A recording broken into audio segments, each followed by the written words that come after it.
1% झूठ नहीं और 1% किसी को बहकावे में नहीं रखते हैं साथियों, ना रखेंगे। इसलिए आपको मालूम है कि आपका बड़ा भाई एक आह्वान करता है तो अतिथि शिक्षक हजारों की संख्या में भोपाल पहुंच जाते हैं साथियों।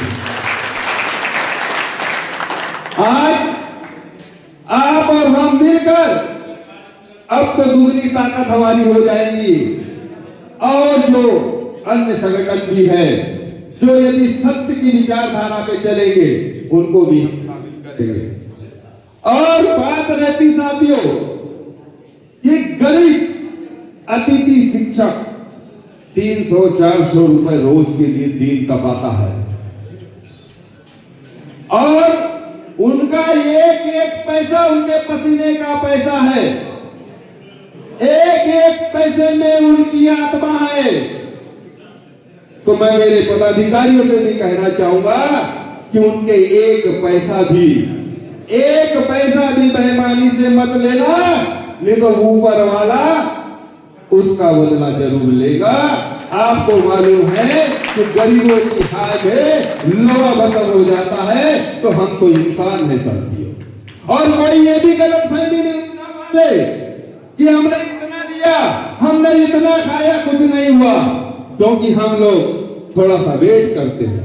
जिस दिन किसी ने चाह लिया कि नहीं अब इसके पीछे ही पड़ना है साथियों, तो वो तो आपको भी पता होना चाहिए कि हम और आप मिलकर वो भी कर सकते हैं। इसलिए मेरा कहने का मतलब केवल एक है कि जिन गरीब अतिथि शिक्षकों ने आप पर विश्वास किया, आपकी एक आवाज पे भोपाल आते हैं, आपकी एक आवाज पर हरदा आते हैं, बैतूल आते हैं, छिंदवाड़ा आते हैं, उनकी आत्मा को कभी मत दुखाना, उनके भावनाओं से कभी मत खेलना, क्योंकि वो आपको, आपकी वाणी को भगवान की वाणी मान रहे हैं। इसलिए साथियों हम सबको एक रहना है और आगामी कार्यक्रम सफल होना। कुछ लोग कहते हैं कि केसी पवार और उसकी टीम सरकार का विरोध करती है। अरे हम कहां सरकार का विरोध करते हैं? क्या हमारी मांग मनवाने के लिए आंदोलन और प्रदर्शन करना विरोध है? विरोध नहीं है, एक लोकतांत्रिक तरीका है हमारी मांग मनवाने का, इसलिए हम विरोध में आते हैं। अगर हम विरोध ना करें, आवेदन निवेदन आपने भी देखा होगा, आपके हरदा में जब मुख्यमंत्री जी आए, जब शिक्षा मंत्री जी आए, जब भी चलो आह्वान किया, भागते भागते गए, पता चला उनके पीए ने लिया, चले गए, ऐसे सैकड़ों आवेदन निवेदन किए। पर केसी पवार और उसकी टीम बिल्कुल अब आवेदन निवेदन के पक्ष में नहीं है।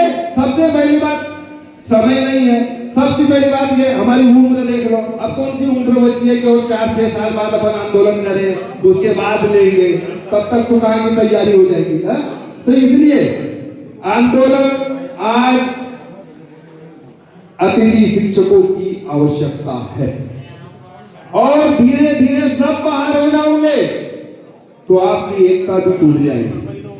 और मैं सारे हमारे पदाधिकारियों को भी कहना चाहूंगा कि जब तक अतिथि है तब तक संघ है, संघ है तो हम प्रदेश अध्यक्ष हैं। यदि अतिथि जीवित नहीं रहेगा तो ना संघ रहेंगे ना प्रदेश।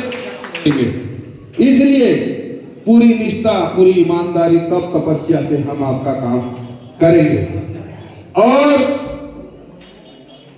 जो हमने कार्यक्रम निर्धारित किया है 8, 9, 10 फरवरी को जिले में,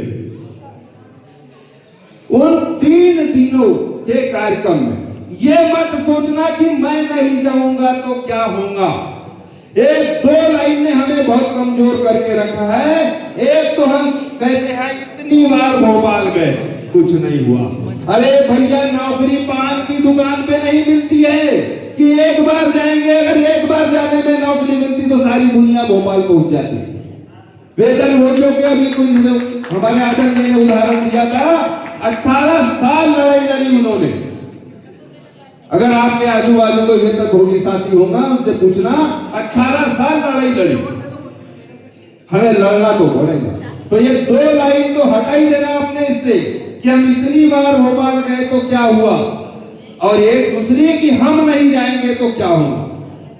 हमको कमजोर किया, क्योंकि जब अभी नई नियुक्ति से और ट्रांसफर से और प्रमोशन से जब लोग बाहर गए, तो मेरे बैतूल जिले की बात बता रहा हूं, मुझे 10 फोन 50 फोन ऐसे आए कि सर मैं तो 2010 से काम कर रहा था, मैंने तो आपका नंबर दूसरे से लिया, मेरे पास आपका नंबर भी नहीं था। यानी 10,000 से कंटिन्यू, मतलब 2010 से कंटिन्यूस काम कर रहा है 2024 तक, उसके पास मेरा नंबर नहीं है, जिलाध्यक्ष का नंबर नहीं है। मतलब कि उन्हें कभी आवश्यकता नहीं पड़ी, क्योंकि उनका पद सुरक्षित रहा। जब पद उनका गया तब उन्होंने फोन करना, तो मेरे जिले में ही ऐसे 50 लोग हैं, तो फिर पूरी संख्या प्रदेश में कितनी होंगी। इसलिए हमारी लड़ाई हमें लड़ना है, हमें हमारे बच्चों का भविष्य देखना है, हमारे माँ बापों की जो इच्छाएं हैं वो भी देखना चाहते थे कि मेरा बच्चा, मेरा बेटा, मेरी बेटी, मेरी बहू एक दिन नियमित शिक्षक बने। तो हमें आगामी जो लड़ाई है उस लड़ाई को पूरी निष्ठा से लड़ना है, पूरे साथ देना है आप सभी लोगों को। यदि आप पूरी निष्ठा से आगामी कार्यक्रम में आएंगे तो मैं विश्वास दिलाता हूं आपको, आपकी विभागीय परीक्षा और बोनस अंक सहित सारी मांगे मनवाने का 100% प्रयास करेंगे, क्योंकि अभी टाइगर जिंदा है।